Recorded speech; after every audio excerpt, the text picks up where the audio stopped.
Next topic that we are going to explore is the human machine interface HMI domain. From the powertrain, we can get the information about the vehicle speed. For the body control domain, we can control the temperature level of a car. The key components in the HMI domain are: first one is the Mahindra XUV 700, has a dual screen setup. Mercedes-Benz class M-Bus infotainment system provides. Next topic that we are going to explore is the human machine interface HMI domain. These are the systems that allows humans to configure the different settings of the vehicle and to get the information from different domains of the vehicles. Like, for example, from the powertrain, we can get the information about the vehicle speed, fuel level remaining, and etc. For the body control domain, we can control the temperature level of a car by setting air conditioner values to control the interior and exterior lighting mode, and etc. In the telematics domain, we can connect via the Wi-Fi, BLE, or other wireless communication protocols for controlling the vehicle. The key components in the HMI domain are: first one is the infotainment system, is an integrated media system and dashboard that delivers majority of the car information and entertainment in the form of music and video to the drivers and passengers. Then comes the touchscreen interfaces. These are the interfaces that enable the users, the cab, driver, and passengers to interact with the infotainment system via the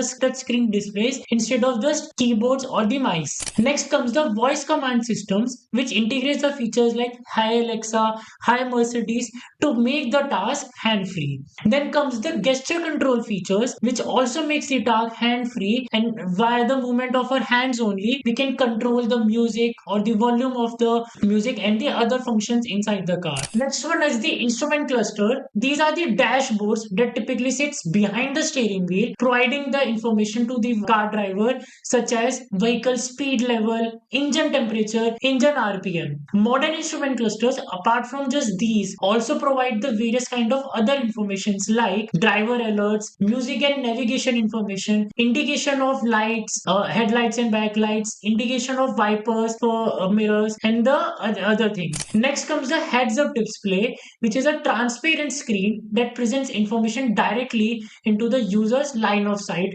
without requiring them to look away from their usual viewpoint while driving. Apart from the interaction with the other domains, HMI domain also include the full-fledged operating system to run various multimedia applications and features which are in a PC like YouTube, music, apps, file transfer, navigation guide through Wi-Fi, BLE, USB ports, and etc. The future of the HMI is even more exciting. With the autonomous vehicles on the rise, HMI domain will evolve to include augmented reality, AI assistance, and the mood swing adjustment, lights, and the music according to the vehicle ride. Now let's explore some examples of the real-time cars showcasing their human-machine interface domain features. First one is the Mahindra XUV 700, has a dual-screen setup which includes a large touchscreen display for infotainment and a fully digital driver display control. Maruti Suzuki Grand Vitara comes with a heads-up display projecting the essential information like speed and navigation directions into the windshield. Mercedes-Benz class M-Bus infotainment system provides features of ultra high quality touchscreen panels, augmented reality, and the heads-up display in the advanced infotainment features.